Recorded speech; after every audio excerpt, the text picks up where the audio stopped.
Kinds of sentence, वाक्य के प्रकार। पिछले वीडियोज में हमने पार्ट्स ऑफ सेंटेंस पढ़ा था। स्कूल में हमने आपको सेंटेंस 9 प्रकार का, 11 प्रकार का, जितने भी प्रकार का हमने आपको एक्सप्लेन किया है। पर आपको मैं यहाँ जो किताब में जेन्युइन है वही चीज़ पढ़ाएंगे। काइंड्स ऑफ सेंटेंस, सेंटेंस कितने प्रकार का होता है। तो वाक्य के बारे में हमने बताया था कि 2 या 2 से अधिक शब्दों को मिलाकर, 2 या 2 से अधिक शब्दों को मिलाकर जो एक समूह बनता है और अर्थ उसका सार्थक होता है, उसे वाक्य कहते हैं। तो अब देखते हैं काइंड्स इसके देखने हैं। तो there are following kinds of sentence, there are following kinds of sentence, यानी वाक्य निम्नलिखित प्रकार के होते हैं। ठीक। Number 1 assertive sentence, assertive sentence. Number 2 interrogative sentence, interrogative sentence. Number 3 optative sentence.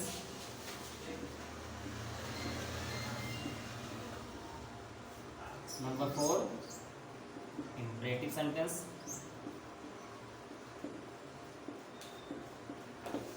और नंबर 5 एक्सक्लेमेटरी सेंटेंस।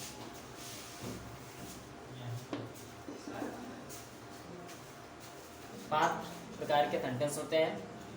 तो सबसे पहले हमें जानना है असर्टिव सेंटेंस।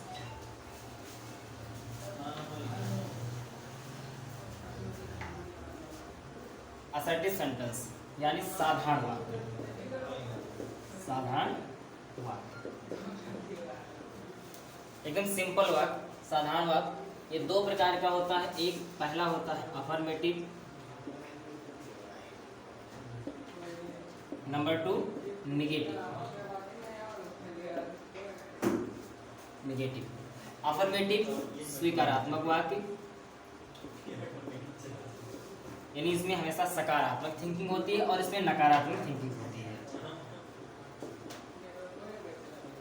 सकारात्मक और नकारात्मक। Example,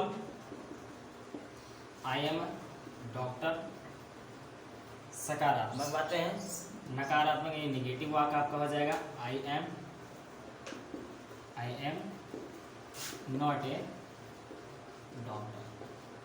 identification of this sentence, not, no, never. Next interrogative sentence.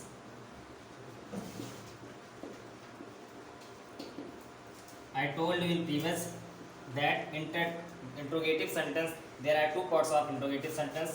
Number 1 SNO type and number 2 WS type. हमें पहचान करने के लिए सबसे पहले हमें ये चीज़ ध्यान रखना है कि SNO टाइप क्या होता है और WS टाइप क्या होता है। इंग्लिश में बहुत काम आएगा अगर इसको केयरफुली अगर आप समझ लेते हैं तो। देखिए, SNO टाइप सेंटेंस वह सेंटेंस होता है कि अगर हम किसी से प्रश्न करते हैं, तो उसका आंसर एक शब्द में मिले, उसका आंसर एक शब्द में मिलता है, तो वो होता है SNO टाइप। ये एग्जांपल देख सकते हैं, आर यू मैड, और उसका आंसर यस या नो में ही होगा, यस या नो में ही होगा, तो इसका आंसर क्या मिलेगा, नो। यानी हम हेल्पिंग वर्ब से वाक्य की शुरुआत होती है तो होता है SNO टाइप। और हिंदी में वाक्य की शुरुआत क्या से होती है। अगर WS टाइप सेंटेंस होता है तो वह हमेशा जब आंसर प्रश्न पूछा जाता है तो उसका आंसर हमेशा सेंटेंस में दिया जाता है या वाक्य में दिया जाता है। एग्जाम्पल के तौर पे, वाई आर यू क्राइंग, तुम क्यों रो रहे हो, तुम क्यों रो रहे हो। तो इसका जो आंसर है वह आप एक सेंटेंस में देंगे, ना कि एक वर्ड में, एक शब्द में जवाब इसका नहीं दे सकते हैं। जैसे इसका आंसर अगर देंगे कि आप क्यों रो रहे हैं, तो आप बताएंगे कि कोई भी जो रीजन होगा अपना बताएंगे कि हाँ उसने मुझे पीटा इसलिए मैं रो रहा हूँ। लेकिन इस पर पूछा है आर यू मैड, क्या आप पागल हैं, तो यस या नो में ही आप जवाब देंगे, हाँ या ना में जवाब देंगे। आपको आगे जवाब देने की आवश्यकता नहीं, क्योंकि मुझे इतने में ही पूरा आंसर मिल जाएगा। Get it. नेक्स्ट देखते हैं तीसरा, ऑप्टेटिव सेंटेंस।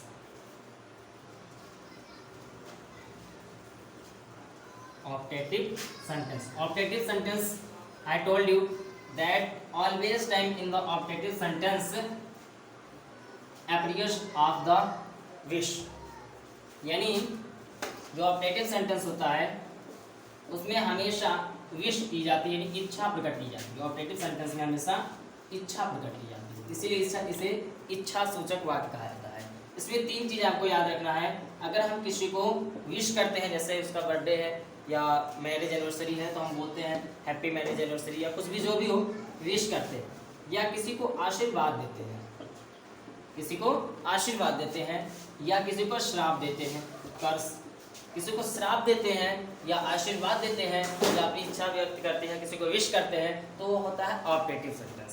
इसकी और भगवान से अगर प्रार्थना किया जाता है, प्रे फॉर गॉड, भगवान से प्रार्थना किया जाती है मॉर्निंग टाइम में, जब हम प्रेयर करते हैं तो वह होता है ऑप्टेटिव सेंटेंस. तो भगवान से अगर हम प्रार्थना करते हैं तो होता है ऑप्टेटिव सेंटेंस. ठीक.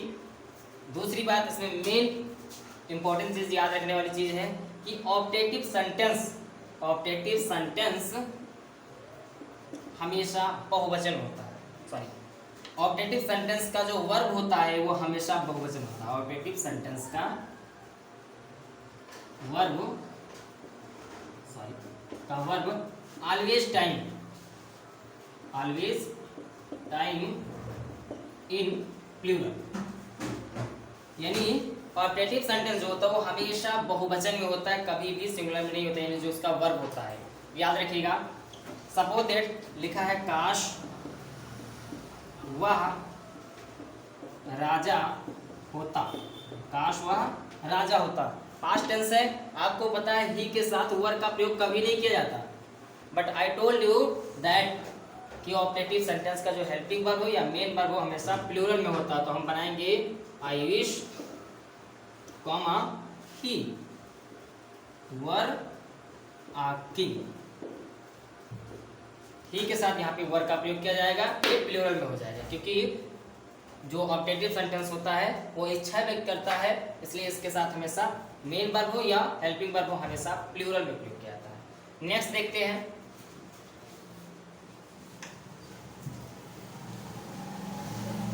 Imperative sentence.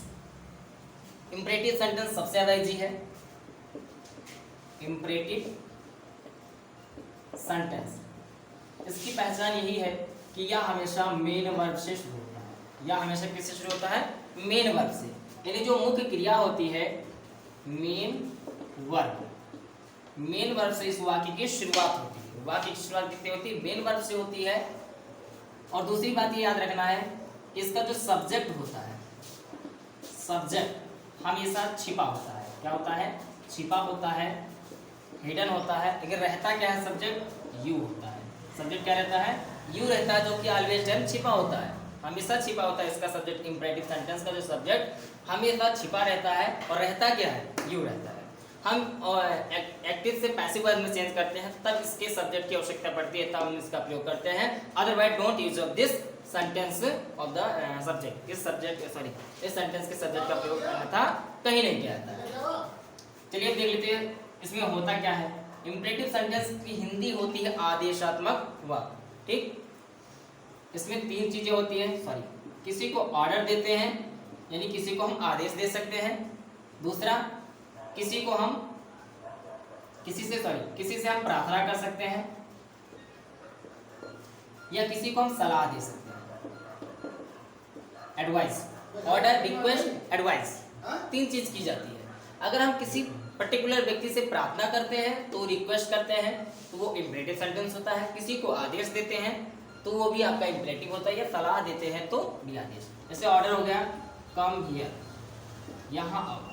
मैंने आपको बताया था कि इंपरेटिव सेंटेंस की शुरुआत हमेशा मेन वर्ब से होती है. देखिए मेन वर्ब है, और कम हियर, तुम यहाँ आओ, हम अगले व्यक्ति को ही बुलाएंगे, इसलिए आपका यू यहाँ सब्जेक्ट है, जो कि क्या है? हिडन है, यहाँ यूज नहीं किया गया है. ठीक. अगर निगेटिव की शुरुआत होती है तो डोंट से होता है या डू नॉट से शुरू होता है. Get it? सो नेक्स्ट देखते हैं ऑर्डर के लिए. एग्जाम्पल, कम हियर, किसी से प्रार्थना करते हैं तो प्रार्थना के लिए सबसे महत्वपूर्ण पहचान जो है प्लीज वर्ड जुड़ा रहेगा। प्लीज कम हियर, यहाँ प्रार्थना किया जा रहा है।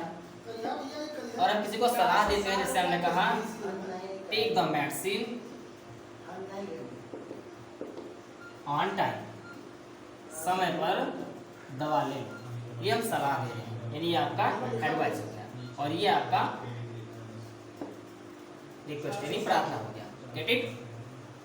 अब नेक्स्ट देखते हैं exclamatory sentence. Exclamatory sentence, exclamatory sentence, exclamatory sentence. Exclamatory sentence जो होता है इसकी हिंदी होती है विस्मय बोधक वाक्य। विस्मय बोधक वाक्य। सबसे पहले तो आप लोग से हम ये बताएंगे कि जो हमने कल पढ़ाया है उसका वर्क रीआर्डरिंग करके आप लोग ग्रुप में सेंड कर दीजिए। एक एक एक्सरसाइज हर स्टूडेंट का होना चाहिए। 19 स्टूडेंट हैं, 19 का 19। विस्मय बोधक वाक्य। विस्मय बोधक वाक्य की सबसे जो मेन पहचान आइडेंटिफिकेशन है ये सिंबल। जिस वाक्य में ये सिंबल होगा तुरंत समझ जाइए एक्सक्लेमेटरी सेंटेंस हो। दूसरी बात, जिसमें खुशी की बात हो, सॉरी हैप्पीनेस, खुशी की बात हो, वो एक्सक्लेमेटरी सेंटेंस होता है। सैडनेस, दुख की बात हो तो वो भी आपका एक्सक्लेमेटरी सेंटेंस होता है। रिग्रेट, पछतावा किया जाए किसी बात पे तो वो भी आपका एक्सक्लेमेटरी सेंटेंस होता है। पश्चाताप। क्रोध, एंगर, एंगर यानी क्रोध अगर आता है किसी बात पे तो वो भी आपका एक्सक्लेमेटरी सेंटेंस होता है। या कोई चीज अचानक से होती है, सरप्राइज, तो वो भी आपका एक्सक्लेमेटरी सेंटेंस होता है। ये 5 चीज जिस किसी सेंटेंस में पाया जाता है वो आपका एक्सक्लेमेटरी सेंटेंस होता है। Get it? Exclamatory sentence, sorry all sentence, all sentence is completed to your course of book। आपके बुक का जितना भी पाठ्यक्रम है वो चीज़ जितना दिया गया मैंने कंप्लीट करा दिया है। नेक्स्ट देख लेते हैं जो सबसे ज़्यादा इम्पोर्टेंट है एक्स्ट्रा में, वो है आपका कंडीशनल सेंटेंस जो हमने आपको पढ़ाया है। इसको भी आप फेयर कॉपी में बनाएंगे और मैं फ्राइडे को जरूर आऊँगा और आप लोगों की नोट्स चेक जरूर करूँगा। चलिए देखते हैं कंडीशनल सेंटेंस जो आपका 6वां है और एक्स्ट्रा है। कंडीशनल सेंटेंस, कंडीशनल सेंटेंस क्या होता है? इसमें हमेशा शर्त रखी जाती है। जिसमें कभी भी सेंटेंस में शर्त रखी जाए, बेट लगाते हैं, जैसे कहीं भी बेट लगता है तो वो होता है कंडीशनल सेंटेंस। और ये हमेशा 2 वाक्य होता है, एक बनता है, 2 वाक्य का एक बनता है। और दूसरी बात, इसमें एक मेन पॉइंट होता है कि एक सेंटेंस प्रेजेंट इंडेफिनिट टेंस में बनता है, दूसरा फ्यूचर इंडेफिनिट। तो देखते हैं ये शर्त रहित होता है, शर्त रहित होता है। ठीक, ये क्या होता है? शर्त रहित होता है। और ये सेंटेंस की जो शुरुआत होती है ऑलवेज टाइप इफ से होता है। इफ से ध्यान रखिएगा, इसके बाद एक सेंटेंस रहेगा और उसके बाद जो दूसरा सेंटेंस आएगा तो उसके बीच में आपको कामा लगाना है, ना कि देन का प्रयोग करना। अगर आप देन का प्रयोग करते हैं तो वह सेंटेंस टोटली गलत माना जाएगा। Get it? इसलिए आप देन का प्रयोग नहीं करेंगे। हम आपको क्लॉज जब पढ़ाएंगे तब आपको बताएंगे कि देन का प्रयोग कहाँ होता है। ठीक, इफ का प्रयोग शुरू होता है कभी, क्योंकि रूल्स कहता है कि इफ के बाद कभी भी देन का प्रयोग नहीं किया जाता है। इफ देन का प्रयोग किया गया देन सेंटेंस इज रॉन्ग। चलिए देख लेते हैं, जैसे हमने आपको एग्जांपल बताया था, यदि तुम मुझे खून दोगे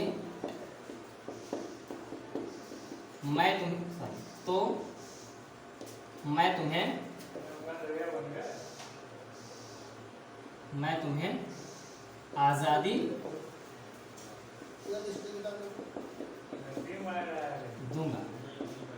ठीक, या तुम मुझे खून दोगे तो मैं तुम्हें आजादी दूंगा। देखिए तो है तो इसका तब, इसको आपको देन नहीं लिखना है। यदि से वाक्य शुरू होता है तो मैंने आपको बताया था यदि से शुरू होने वाला वाक्य हमेशा प्रेजेंट इंडेफिनिट टेंस में बनता है। तो यदि तुम मुझे खून दोगे, भले फ्यूचर में है पर बनाना आपको प्रेजेंट में है। तो इफ यू सब्जेक्ट हो गया, वर्ब देना, गिव क्या दोगे, खून। किसको दोगे, मुझे, गिव मी ब्लड। यदि तुम मुझे खून दोगे तो अब यहाँ पे तो इंग्लिश में क्या लिखेंगे, कामा, आई विल, सॉरी आई शैल, यहाँ पे आई का प्रयोग है और यहाँ पे क्या बोलते हैं शर्त रखा गया, इसलिए आई विल, आई के साथ नियम उल्टा हो जाएगा, I will give you freedom. अब देखिए इसमें तुम मुझे खून दोगे तब मैं तुम्हें आजादी दूंगा, इसमें शर्त रखा गया है। अगर शर्त ना होता तो ये कंडीशनल सेंटेंस नहीं होता। अगर ऐसे ही सेंटेंस लिखा होता और सेंटेंस में शर्त ना होता तो हो जाता जीरो कंडीशन। बट आपको जीरो कंडीशन नहीं पढ़ाएंगे, इतना ही पढ़ाएंगे, 6 ही पढ़ाएंगे। आगे हम आपको जब क्लास चलेगी तब हम क्लियर कर देंगे जो एक्स्ट्रा रहेगा। चलिए आपका सेंटेंस खत्म हुआ। अब आप लोगों से एक रिक्वेस्ट है, अगर रिक्वेस्ट कर रहे हो आदेश भी दे रहे, दोनों दे रहे कि नोट्स कंप्लीट होना चाहिए और ग्रुप में आना चाहिए इसकी फोटो कैप्चर करके। So it's enough.